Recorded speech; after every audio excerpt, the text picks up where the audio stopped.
आज इस वीडियो में हम करने वाले हैं exercise 7.2 question number 5 chapter 7 triangles. पहले तो एक बात ध्यान रखो कि किसी भी क्वेश्चन को सॉल्व करने का ज्योमेट्री के अंदर स्पेशली ऐसा ज़रूरी नहीं है कि एक ही तरीका होता है।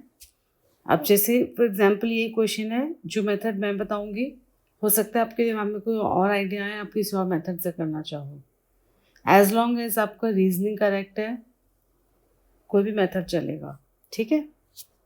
चलो अभी हम इसको करते हैं। यहाँ पे दिया है ABC and DBC are two isosceles triangles, यानी कि ये एक ट्राइंगल है ABC और ये दूसरा ट्राइंगल दिया हुआ है DBC। ये दोनों ट्राइंगल्स आइसोसेलेस हैं और फिगर में ऑलरेडी दिया हुआ है जब कोई ट्राइंगल आइसोसेलेस होता है तो उसकी कोई भी दो साइड्स इक्वल हो सकती हैं। तो कोई ज़रूरी नहीं कि हमेशा आपको ऐसे मार्क करना है, ये भी पॉसिबल है कि ये दोनों इक्वल हो। तो हमें पता होनी चाहिए कौन सी दो साइड्स इक्वल हैं।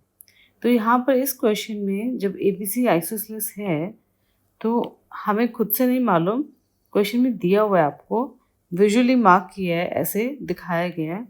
तो ये जो दो सिंगल लाइन यहाँ पे मार्क की हुई है ये इंडिकेट करती हैं कि AB is equal to AC, ठीक है। क्वेश्चन में स्टेटमेंट में कहीं नहीं लिखा बट फिगर में दिखाया हुआ है।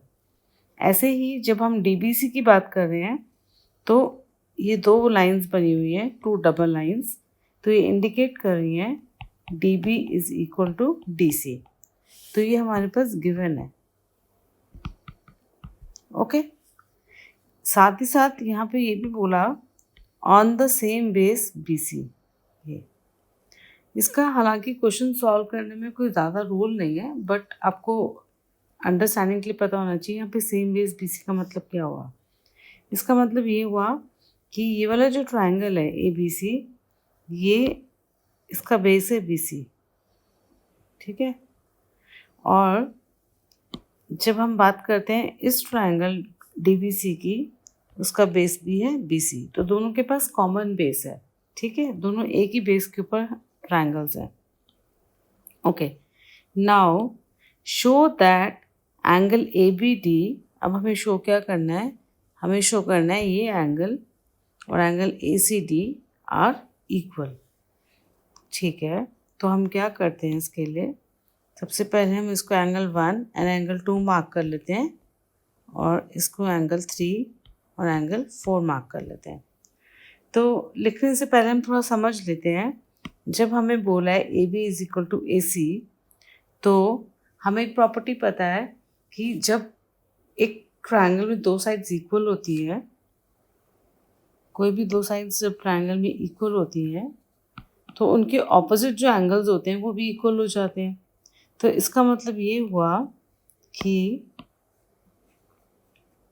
हमारे पास यहाँ पर ये होगा angle 1 is equal to angle 2, ठीक है। इससे अब हमारे पास है DB is equal to DC, यही प्रॉपर्टी फिर से यूज़ करते हैं तो हमारे पास रिजल्ट आ गया angle 3 is equal to angle 4।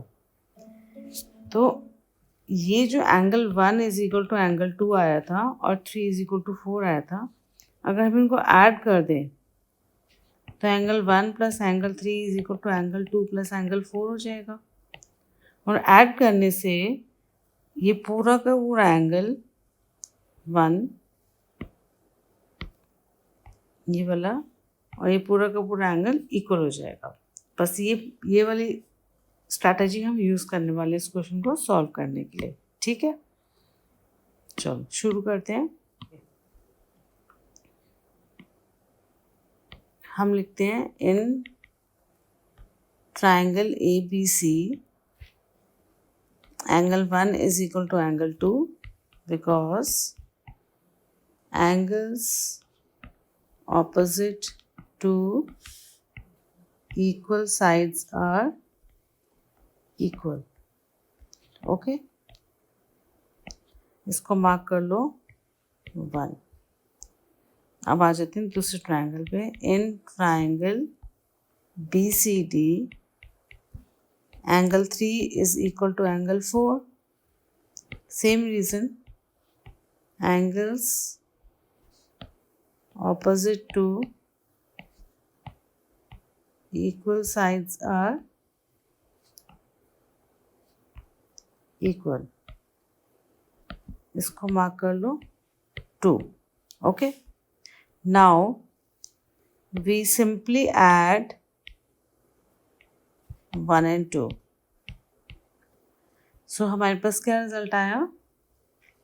जब हम ऐड करते हैं ना, मैं आपको बता देती हूँ, जैसे for example 1 is equal to 2 and 3 is equal to 4 है, और मैं बोल रही हूँ ऐड का जब भी मतलब होगा तो LHS और LHS ऐड होंगे और RHS और RHS ऐड होंगे. ठीक है, तो आपको साइड मेंटेन करके रखनी है. तो एंगल 1 प्लस एंगल 3 हो जाएगा एंड 2 प्लस 4 हो जाएगा. अब जब हम फिगर में जाते हैं तो 1 प्लस 2 हमारा कौन सा एंगल बना? देखा जाए तो ये एंगल, इस एंगल का नाम क्या है? Angle ABD. तो हम यहाँ लिख देते हैं एंगल ABD.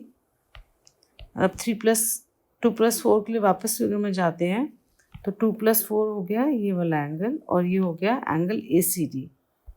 तो यहाँ लिखा है एंगल ACD. और एक्चुअली में अगर हम वापस क्वेश्चन के पास जाते हैं और देखते हैं तो हमें यही प्रूव करना था. तो हमारा आंसर प्रूव हो गया है. सो हम यहाँ लिख देंगे हैंस प्रूव्ड. ठीक है, इस क्वेश्चन को सॉल्व करने के और भी तरीके हैं. ये सबसे इजी था इसलिए मैंने ये वाला आपको इसमें करके दिखाया. ऑलराइट.